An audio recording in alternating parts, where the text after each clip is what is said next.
যে আমাদের বন্ধুরা দীর্ঘদিন আমাদের বন্ধু ছিল, আমরা যদি একটু কাজ বাড়াই দিই, আমরা যদি এটা আগাই যাই, তাহলে তাদের মন হওয়ার মধ্য দিয়ে বোঝা যাবে যে আমাদের কাজ আগাইছে না পিছাইছে, আগাইছে না পিছাইছে। যদি তাদের মন খারাপ না হয় তাহলে বুঝতে হবে আমার কাজের গতি বাড়ে নাই। সুতরাং আমাদের অতীতের কোনো বন্ধু যদি আমাদের কাজ আগাইছে দেখে মন খারাপ হয়, তাহলে আমাদের আনন্দিত হতে হবে যে আমাদের কাজ আল্লাহ বাড়িয়ে দিয়েছেন। তো শুধু কৌশল অবলম্বনই করতে পারতেন যে না ঠিক আছে আমরা একটু মিলে জিলে থাকি, মিলেমিশেও থেকেছেন। একটা সময় যখন ওনার কাছে মনে হয়েছে আল্লাহ তাআলার ফয়সালার আলোকে এবার দিন বিজয়ের চূড়ান্ত ঘোষণা দিতে হবে, আমরা মনে করি 2024-এর 5ই আগস্টের মাধ্যমে যে নতুন বাংলাদেশ তৈরি হয়েছে, সেই বাংলাদেশ জনগণ 53 বছরে সমস্ত মানুষের তৈরি করা মতবাদ দেখে এখন ইসলামের আলোকে এই দেশটাকে ঢেলে সাজার অংশ হিসাবে তারা সিদ্ধান্ত নিয়েছে সব দল দেখা শেষ, ইসলামের। আসসালামু আলাইকুম রহমতুল্লাহ। সুপ্রিয় দর্শক, বাংলাদেশ জামাত ইসলামী ঢাকা মহানগরীর দক্ষিণের বংশাল থানার বিশিষ্ট ব্যবসায়ীদের নিয়ে সুধী সমাবেশ অনুষ্ঠিত হয়েছে। ওই সুধী সমাবেশের প্রধান অতিথি হিসেবে উপস্থিত ছিলেন ডক্টর শফিকুল ইসলাম মাসুদ ভাই। তিনি সেখানে অসাধারণ একটা বক্তব্য রেখেছেন। ব্যবসায়ীদের সামনে যে বক্তব্যটা দিতে হবে, যে ধরনের বক্তব্য দেওয়া লাগবে, সেই রকমই বক্তব্য দিয়েছেন, যা ভিডিওর শুরুতে আপনারা সামান্য অংশ শুনলেন। তো দর্শক, বেশি দেরি না করে চলুন আমরা ডক্টর শফিকুল ইসলাম মাসুদ ভাইয়ের পুরো বক্তব্যের ভিডিওটা দেখে আসি। আসসালামু আলাইকুম ওয়া রাহমাতুল্লাহি ওয়া বারাকাতুহু। আমি আপনাদের সামনে সূরা আরাফের 179 নম্বর আয়াত এর কিছু বিষয় উল্লেখ করে সংক্ষেপে আমার কথা শেষ করব ইনশাআল্লাহ। আল্লাহ আমাকে বলার, মানার এবং আপনাদের সহ যেটুকু আল্লাহ তাআলা পছন্দ হয় সেটুকু যেন আমরা আমাদের বাস্তব জীবনে আমল করতে পারি, আল্লাহ তাআলা আমাদের সবাইকে সেই তৌফিক দান করুন। আমিন। সূরা আরাফের 179 নম্বর আয়াতে খুবই পরিচিত, আপনাদের অনেকের মুখস্থ আছে, যেখানে আল্লাহ সুবহানাহু ওয়া তাআলা মানুষ এবং জিনকে উল্লেখ করেছেন। ওয়ালাকাদ জারানা লিজাহান্নামা কাসীরাম মিনাল জিন্নি ওয়াল ইনস। আমি মানুষ এবং জিনদের মধ্য থেকে তাদেরকে কিছু লোককে তৈরি করেছি, তাদেরকে জাহান্নামে দেব। তার অর্থ কি এই দাঁড়ায় যে জাহান্নামের জন্যই তাদেরকে সৃষ্টি করা হয়েছে? ব্যাপারটা তা নয়। তাদের অপরাধ কি, সে অপরাধের কথাও আল্লাহ বলে দিয়ে, লাহুম কুলুবুন লা ইয়াফকাহুনা বিহা। তারা আলোচনা শুনবে, বক্তৃতা শুনবে, কোরআন পড়বে, হাদিস পড়বে, আলোচনা শুনবে, সবই ঠিকঠাক থাকবে, কিন্তু তারা বিষয়টা অনুধাবন করবে না। লাহুম কুলুবুন লা ইয়াফকাহুনা বিহা। অথচ আমাদের জন্য নির্দেশনা হচ্ছে এমন একটি অনুভূতি শক্তি যে আল্লাহ তাআলা দিয়েছেন, যে অনুভূতি শক্তির মাধ্যমে আমি ব্যবসা করতে পারি, চাকরি করতে পারি, পরিবার পরিচালনা করতে পারি। অথচ এই অনুভূতি শক্তি আল্লাহ তাআলা ব্যবসা, চাকরি, পরিবার পরিচালনার জন্য দান করেন নাই। লাহুম কুলুবুন লা ইয়াফকাহুনা বিহা। তাদের অন্তর, তাদের হৃদয়, তাদের অনুভূতি, এটা তো আমি দিয়েছিলাম, আমাকে তারা জানবে, বুঝবে, আমার কথাটা ধারণ করবে, মেনে চলবে এবং সেই অনুযায়ী তারা একটা সমাজ, রাষ্ট্র গঠন করবে। ওয়ালাহুম আয়ুনুন লা ইউবসিরুনা বিহা। তাদের চোখ থাকবে কিন্তু তারা দেখবে না। আসলে কি চোখ থাকলে দেখা যায় না? দেখা যায় না? যায় না? দেখা যায়। কিন্তু আল্লাহ বলছেন চোখ আছে, দেখবেন। আসলে অর্থ কি? অর্থ হচ্ছে যে যেভাবে তার দেখা উচিত, যা দেখা উচিত, যা দেখলে সে আল্লাহকে চিনবে, বুঝবে, এইটা সে করবে না। দুনিয়ার সবই দেখবে, জানবে, বুঝবে, কিন্তু প্রকৃত জায়গায়, আসল জায়গায় এসে সে না দেখার ভান করবে। ওয়ালাহুম আয়ুনুন লা ইউবসিরুনা বিহা। এরপর আল্লাহ তাআলা বললেন ওয়ালাহুম উজুনুন লা ইয়াসমাউনা বিহা। তাদের কান থাকবে কিন্তু তারা শুনবে না। এই শুনবেনের অর্থ আমাদের এক শিক্ষক বলতেন, শুনবে না যে তা না, শুনবে, এক কান দিয়ে শুনবে আর এক কান দিয়ে। এই জন্য আমাদের শিক্ষক সাথী এটাও বলতেন যে আমাদেরকে আল্লাহ দুই কান কেন দিয়েছেন? এক ছাত্র তারাই বলছে যে এক কান দিয়ে শোনার জন্য আর এক কান দিয়ে। এই জন্য আল্লাহ আমাদের কয়টা কান দিয়েছে? দুইটা কান দিয়েছে। এক কান দিয়ে শুনতে হবে আর এক কান দিয়ে। অথচ আল্লাহ বলছেন যে ওয়ালাহুম উজুনুন লা ইয়াসমাউনা বিহা। আমি তো তাদেরকে চোখ দিলাম দেখার জন্য, তারা দেখলো না কেন? দেখলো না কেন মানে এই পরিস্থিতি সব দেখলো, দেখে শুনে সে তার নিজের মতো করে চলার সিদ্ধান্ত নিল। আল্লাহ এবার বলছেন যে এই যে মানুষগুলোকে আমি এত সম্মান মর্যাদা দিলাম, এই মানুষগুলো যেহেতু দেখলো না, শুনলো না, তার হৃদয় দিয়ে সে উপলব্ধি করলো না, আমি এবার তাদের মানুষের পরিচয় বাদ দিয়ে আমি পরিচয় দিলাম উলাইকা কাল আনআম। এরা কিসের মতো? চতুষ্পদের মতো। মানে আমি মানুষই থাকলাম, কিন্তু আল্লাহ বললেন যে এই শফিকুল ইসলাম মাসুদ যেহেতু তার হৃদয় দিয়ে উপলব্ধি করলো না, আমার আসল কথাটা শুনলো না, আমার কথাটা সে বুঝতে চাইলো না, আমার জিনিসটাকে সে দেখেও না দেখার ভান করলো, আমি আল্লাহ তার পরিচয় দিলাম উলাইকা কাল। এরা চতুষ্পদ জন্তু। চতুষ্পদ জন্তুর সাথে তুলনা কেন করা হলো? চতুষ্পদ জন্তুর টার্গেট হলো খাবে, দাবে, ঘুরবে, দুনিয়ার মাধ্যমে তার টার্গেট শেষ হয়ে যাবে। একজন মানুষও যদি এই টার্গেট নির্ধারণ করে ব্যবসা করলাম, চাকরি করলাম, খাইলাম, ফ্ল্যাট, প্লট, বিল্ডিং বানাইলাম, মরে গেলাম, সব কি হয়ে গেল? তাহলে ওই চতুষ্পদ জন্তুর সাথে আর শফিকুল ইসলাম মাসুদের সাথে আসলে কোনো, আল্লাহ তাআলা আরেকটু সামনে আগাই বললেন যে এই পর্যন্ত শেষ না, বালহুম আদাল।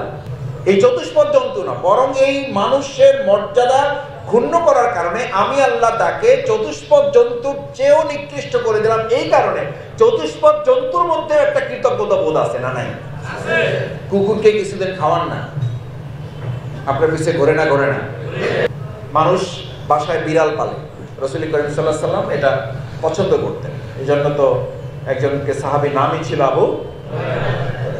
বিড়ালকে কিছুদিন আদর যত্ন করেন, একটু ভরণ পোষণ করেন, দেখবেন যে সে আপনার গায়ের সাথে লেগে থাকে। ময়নাকে কিছুদিন ট্রেনিং দেন, সে আপনার মতো কথা বলা শুরু করে দেবে। যে হাতিকে আপনি নিয়ন্ত্রণ করতে পারবেন না, ওরে 3 দিন না খাওয়াইয়া একটু দুর্বল করেন, এরপর খাওয়ান দেন, তারপর দেখবেন যে আপনি যা বলবেন এরপর তার গিয়ে আপনি ব্যবসাও করতে পারবেন। আল্লাহ বললেন যে আমি দেখো যে মানুষগুলোকে প্রাণীর যে সর্বোচ্চ মর্যাদা দিলাম, তারা আমার কথা শোনে না, অথচ যাদেরকে কোনো মর্যাদা দিলাম না, শুধু পশু হিসেবে বানালাম, ওরা আমার কৃতজ্ঞতা করে, অথচ এই মানুষ আমার কৃতজ্ঞতা সে মনে করেছে তার এই ব্যবসার সম্পদ। কেন করে না? আপনারা টার্গেট করেন না যে আপনাদেরকে বলছে, আল্লাহ মাফ করে, সব আমাকে বলছে।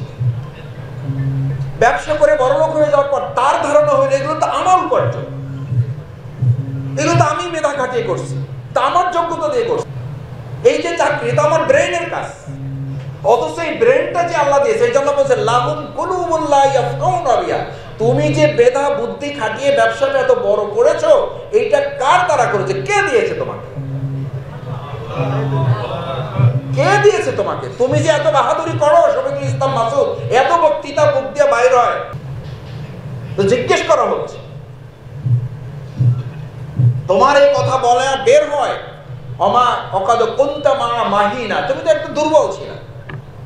অমান জালাকা লাহমা, তোমাকে কে মাংসে পরিণত করেছে? অমান জালাকা ইসামা, তোমার এই কাঠামোটা কে দিয়েছে? অমা কুনতা দাইফা, তুমি তো দুর্বল ছিলে। অমা কুনতা সগীরা, তুমি তো ছোট ছিলে। তাহলে সেখান থেকে মেধা বুদ্ধি এগুলো দিয়ে আল্লাহ তাআলা এবার স্মরণ করালেন যে কেন তোমাকে এটা দিয়েছি এই জন্য যে আমি যেন দেখতে পারি তোমাদের মধ্যে আমার দেওয়া মেধা বুদ্ধি এগুলো খাটিয়ে যাকে সম্পদ, সম্মান এবং মর্যাদা দুটো নিয়ামত দিয়েছি, দুটো নিয়ামত আমি দিয়েছি। এই নিয়ামতকে কাজে লাগিয়ে কে পরীক্ষায় উত্তীর্ণ হয়ে পাশ করতে পারো, কি আল্লাহকে স্মরণে রাখতে পারো, আর কি আল্লাহকে স্মরণে রাখতে, এটা আল্লাহ তাআলা দেখতে চান। এটা দেখার জন্যই আল্লাহ তাআলা কাউকে সম্পদ দিয়ে পরীক্ষা করেন, কাউকে সুপার বানিয়ে পরীক্ষা করেন, কাউকে সুইপার বানিয়ে পরীক্ষা করেন। মাঝখানে পার্থক্য কি? একটা রস্যই নেই। একজন সুপার হায়ার অথরিটি, একজন সুইপার। আল্লাহ তাআলা দুটো জাতি আমাদের মধ্যে তৈরি করে দিলেন। কেন তৈরি করে দিলেন? বুঝার জন্য যাকে সুপার বানানো হলো তিনিও আল্লাহকে স্মরণে রাখেন কিনা, যাকে সুইপার বানানো হলো তিনিও আল্লাহকে রেখে চলেন, নাকি তার মধ্যে এমন মান অভিমান কাজ করে যে আল্লাহ আমাকে যদি কিছুই দেয়নি আমি আল্লাহর সাথে আস্তাগফিরুল্লাহ, আবার এমন কিছু আমাকে দেওয়া হয়েছে যে আমার আর আল্লাহর দরকার নাই, আমি তো নিজের মতোই এখন কি করতে পারি। ভাই, পৃথিবীতে এরকম সুপার পজিশনকে আল্লাহ শেষ করেছেন না করেননি? এটার জন্য কি আমাদের আবার টাইটানিকের কাছে ফিরে যেতে হবে, না 5 আগস্ট পর্যন্তই যথেষ্ট? 5 আগস্টের আগে না হয় টাইটানিকে যেতে হবে। এখন তো টাইটানিকের গল্প বলে আমাদেরকে বিশ্বাস করানোর দরকার নাই, কারণ এখন আমাদের বাংলাদেশে একটা এই বাংলাদেশ পরিচালনায় তারা বলেছিল আমরা 2041 পর্যন্ত নরমালি আছি, এরপরে চিন্তা করব যে কি করা। একইভাবে টাইটানিক যাত্রা করে এইভাবে বলেছে যে our honorable passenger, it's not only Titanic, it's absolutely mini state.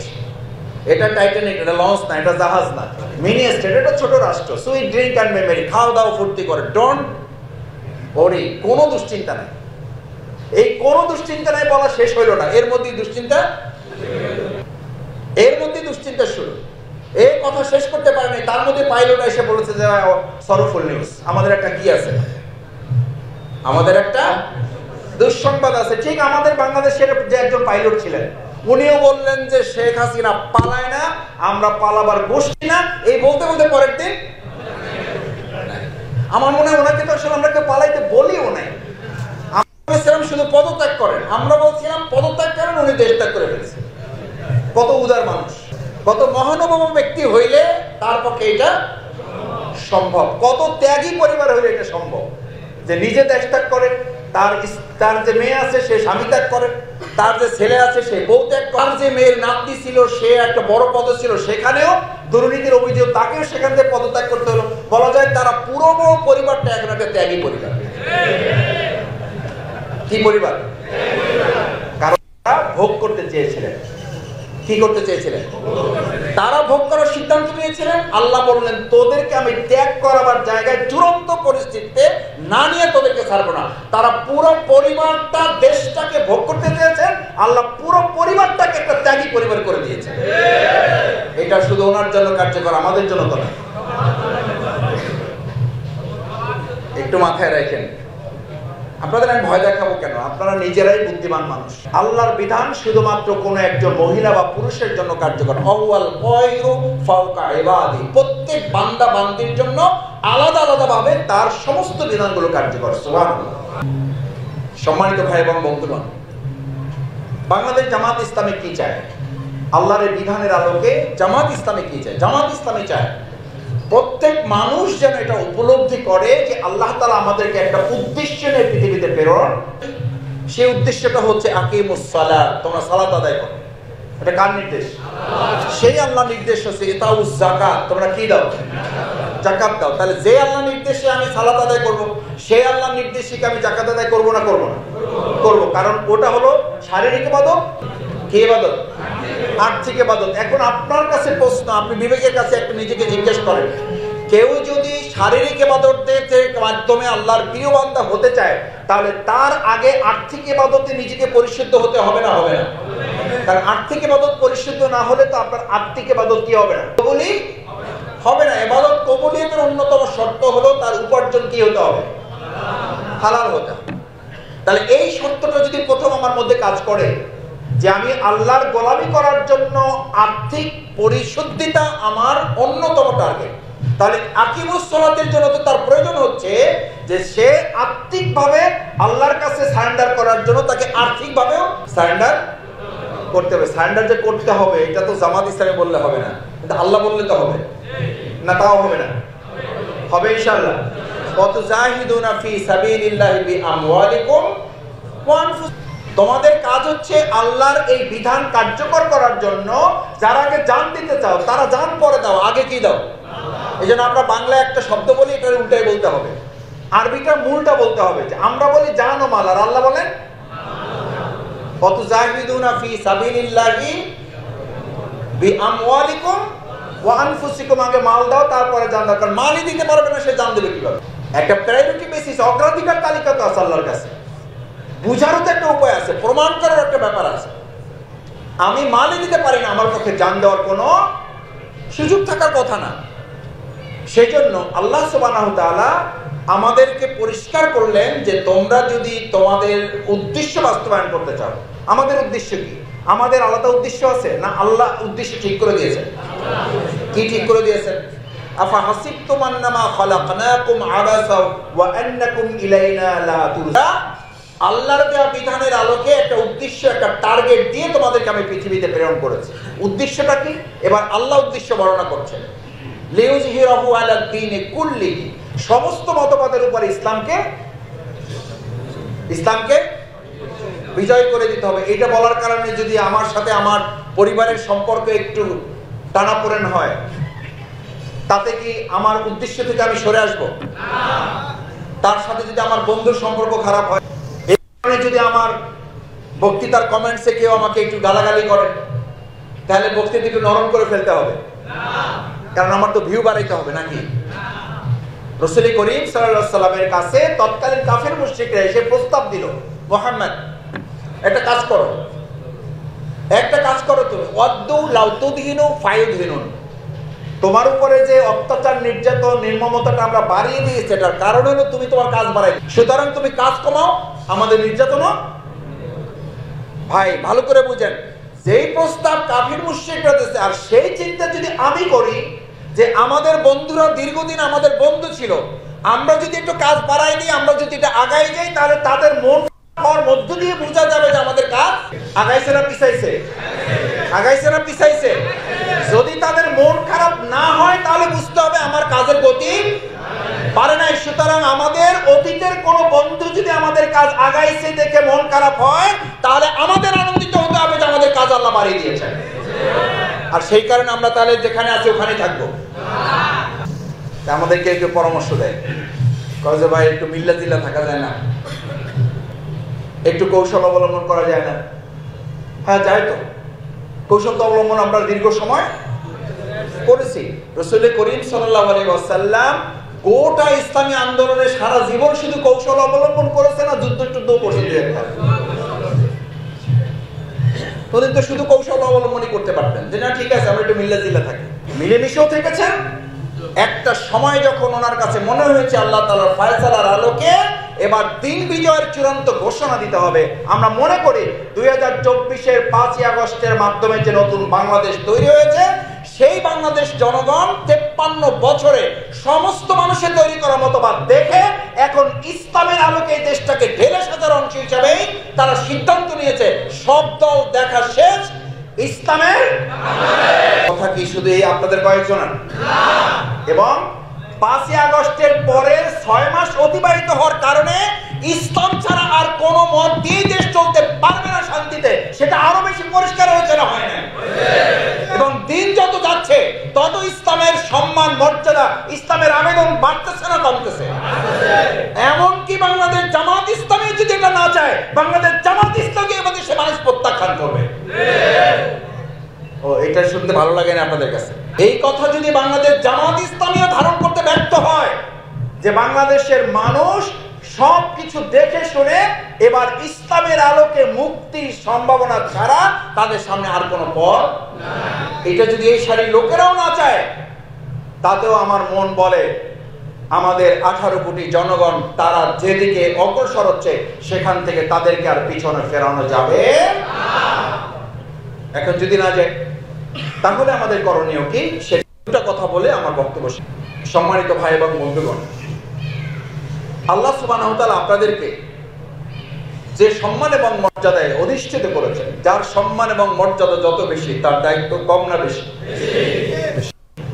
আজকে বাংলাদেশ জামাত ইসলামের প্রতি মানুষের যে ভালোবাসা, মানুষের যে প্রত্যাশা তৈরি হয়েছে, এই ভালোবাসা এবং প্রত্যাশার আলোকে আমাদের দায়িত্ব কমেছে না বেড়েছে?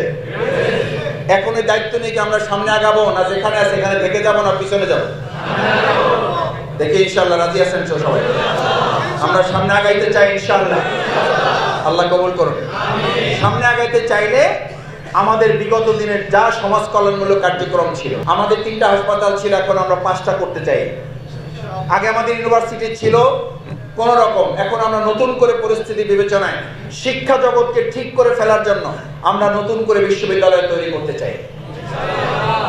এখন আমরা হাসপাতালগুলোকে যা আছে ঠিকঠাক করে আরো নতুন স্বাস্থ্য সেবায় আমরা দিগন্ত রচনা এমন ভাবে করতে চাই যে আমাদের পার্শ্ববর্তী রাষ্ট্র থেকে যদি চাল ডাল পেঁয়াজ আর হাসপাতালের দোহাই দিয়ে আমাদেরকে চোখ রাঙায়, পাল্টা আমরা চোখ রাঙাবো যে শুধুমাত্র পার্শ্ববর্তী দেশ না, গোটা পৃথিবীতে বাংলাদেশের কাছে চিকিৎসার জন্য তাদেরকে আসতে হবে, তেমন স্বাস্থ্য সেবা আমরা করব। বাংলাদেশ জামাত ইসলামী পেরেছে না পারে নাই? আমাদের ইসলামী ব্যাংক হাসপাতাল, জনগণের হাসপাতাল শেষ করে দেওয়ার পরিকল্পনা কেন করেছিল জানেন? যাতে পার্শ্ববর্তী একটা রাষ্ট্রের যে স্বাস্থ্য সেবার ব্যবসা, সেটা যেন আরো কয়েক গুণ তারা বৃদ্ধি করতে পারে সেজন্য আমাদের হাসপাতালটাকে ধ্বংস করতে চেয়েছিল।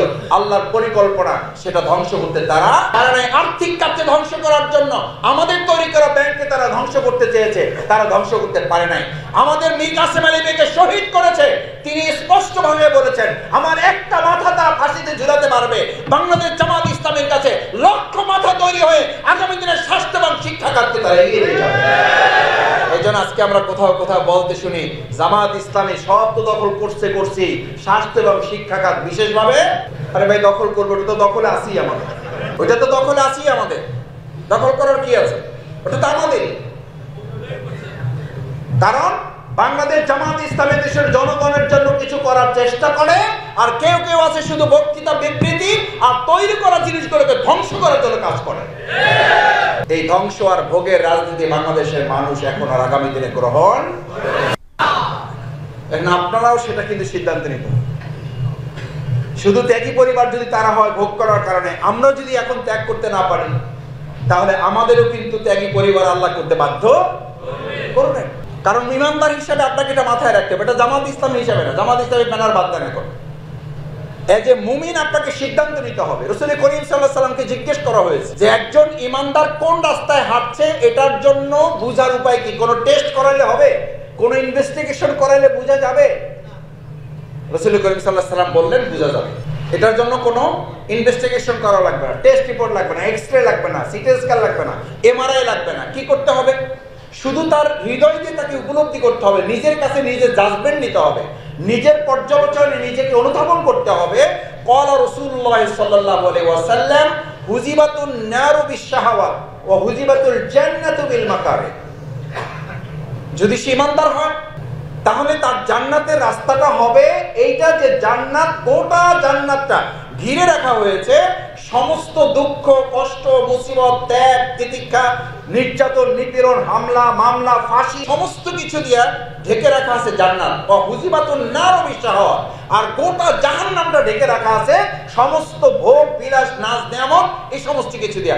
এবার আপনি ঠিক করেন, আপনি যদি ভোগ বিলাসের রাস্তায় হাঁটেন তাহলে আমি জাহান্নামের রাস্তার পথে, আর আমি যদি ত্যাগ এবং কোরবানির রাস্তায় হাঁটি তাহলে আমি জান্নাতের রাস্তার পথে।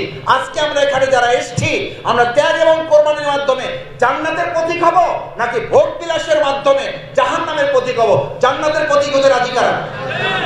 তাহলে জান্নাতের রাস্তাটা কি ভোগের না ত্যাগের? ভোগের না ত্যাগের? আমাদের কথা না রাসূল সাল্লাল্লাহু আলাইহি ওয়াসাল্লামের কথা? তার তো পরিচয় পাওয়াই গেল। তাহলে সিদ্ধান্ত আপনাকে নিতে হবে যে আমরা ত্যাগের আন্দোলন করব নাকি ভোগের আন্দোলন করব। আমরা জনগণের প্রত্যাশা পূরণের জন্য, তারা যে একটা সুন্দর বাংলাদেশ বিনির্মাণ করে আমাদের ভাইয়েরা জীবন দিয়ে দিল, আমাদের তরুণেরা জীবন দিয়ে দিল। একজনের হাত কেটে ফেলা হয়েছে, জিজ্ঞেস করা হয়েছে আপনার একটা হাত আছে, আপনার অনুভূতি কি? বলছে যে এরকম বাংলাদেশের স্বপ্ন পূরণের জন্য আমার এই হাতও যদি দিতে হয় আমি সেটার জন্য প্রস্তুত আছি।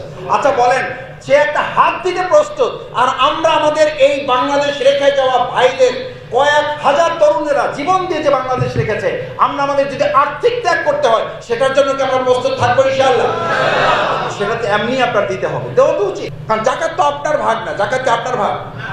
ওটা তো আপনার না, আল্লাহ তাআলা তো আপনার অর্থের একটা ভাগ করে নিয়ে নিয়েছেন তিনি, যেটা হচ্ছে তোমার আর্থিক পরিশুদ্ধিতার ভাগ। এখন যে পয়েন্ট দুটো বলছিলাম, একটা বলেছি যে এটা আপনাকে নিতে হবে যে আর্থিক পরিশুদ্ধিতার জন্য আপনাকে ত্যাগের সিদ্ধান্ত নিতে হবে। দ্বিতীয় হলো কোথায় করবেন, দ্বিতীয় এবং শেষ কথা কোথায় করবেন। দেখেন, ইসলামী রাষ্ট্র হওয়ার আগ পর্যন্ত আপনার জাকাত, আপনার আর্থিক কোরবানি ব্যয় করার জন্য যতক্ষণ ইসলামী রাষ্ট্র এবং ইসলামী সরকার না হচ্ছে ততক্ষণ ওই 8টা খাত অনুযায়ী কোন ব্যক্তি বা সংগঠন পরিচালিত হয় তাদেরকে খুঁজে বের করার দায়িত্ব সংগঠন আপনাকে খুঁজবে না আপনি সেই সংগঠন খুঁজবেন? কারণ দায়িত্বটা কার? ওনার না আপনাদের? ওনার না আপনাদের? আপনার দায়িত্ব। মসজিদ মুসল্লি খোঁজে না মুসল্লি মসজিদ খোঁজে? এই তো বুঝে বলেন ভাই, মসজিদ মুসল্লি খুঁজতে বের হয় না মুসল্লি মসজিদ খুঁজতে বের হয়? কারণ দায়িত্বটা মসজিদের না দায়িত্বটা মুসল্লি? তাহলে জাকাত নেওয়ার দায়িত্ব এইটা কি প্রাধান্য নাকি দেওয়ার দায়িত্ব? এটা তো আপনার খুঁজতে হবে, এটা তো আপনার খুঁজে জায়গা বের করতে হবে। আপনাকে চাইলো কে চাইলো না, বললো কে বললো না, সেটা তো ব্যাপার না। এখন আপনি কি খুঁজবেন? আপনি খুঁজবেন এই যে জাকাতের 8টা খাত। অনেকে জিজ্ঞেস করেন ভাই বহু খাতের কথা তো দেলোয়ার ভাই বললেন, আমি ওই প্রসঙ্গে আর গেলাম না, কারণ আমি দেলোয়ার ভাইয়ের সাথে কথা বলেছি তো আমি দেলোয়ার ভাইকে বক্তৃতা ভাগ করে দিচ্ছি যে ভাইদের কষ্ট কমানোর জন্য আপনি এক অংশ বলবেন, আমি এক অংশ বলবো। আমি ওনার বক্তৃতা না শুনলেও শেষে যতটুকু শুনেছি আর উনি গাড়িতে আসতে আসতে ওনার সাথে আমার একটা আন্ডারস্ট্যান্ডিং হয়েছে আপনাদের কষ্ট বাঁচাবার জন্য, যে আমাদের সমস্ত খাতগুলো ওনাদের সামনে পড়বে। আমি আশা করি যে আপনারা আমাদের খাতগুলো বুঝতে পারবেন। এরপর অনেকের কোশ্চেন থাকে যে ভাই এই খাতগুলো কি জাকাতের টাকা ব্যয় করা যাবে? এই প্রসঙ্গে সমস্ত আলেমগণ সলফেজ আলীগণ একমত, যতক্ষণ ইসলামী রাষ্ট্র কায়েম না হচ্ছে ততক্ষণ ফি সাবিলিল্লাহ ৭০ নম্বর খাত, ৮টা খাতের মধ্যে কততম? ফি সাবিলিল্লাহ, আল্লাহর রাস্তা মানে হচ্ছে আল্লাহর জমিনে আল্লাহর দিন বিজয়ের যত কাজ আছে সব কাজে ওই ৭টা খাতের চেয়ে এই খাত গুরুত্বপূর্ণ। কারণ এই খাতটা বাস্তবায়ন হলে বাকি ৭টা খাত তখন বাস্তবায়ন আপনার করতে হবে না, ওটা বাস্তবায়ন করবে সরকার। কথা বোঝা যায় না? বোঝা যায় না? আমাকে অনেকে জিজ্ঞেস করে, কয় মাসুদ ভাই আপনাদের দিলে তো গরিব পাবে না। আমি গরিব তো আপনি গরিব দিয়ে কুলাইতে পারবেন। এই গরিবকে দেয় বলেই প্রত্যেক জাকাতের খাতে অনুষ্ঠানে দেখা যায় যে ধাক্কাধাক্কিতে ৩ জন মারা গেছে। আপনি অনেকে আমাকে মুরব্বীরা বলে, বড় বড় ব্যবসায়ী বলে, কয় মাসুদ ভাই গত বছর 50, এবার আরো বাড়ছে 250। অথচ জাকাতের নিয়ম হলো এমন ভাবে দেওয়া হবে যে জাকাত দাতা বাড়বে, গ্রহীতা। আর আমাদের বাংলাদেশের চিত্র কি? চিত্র কি বলেন?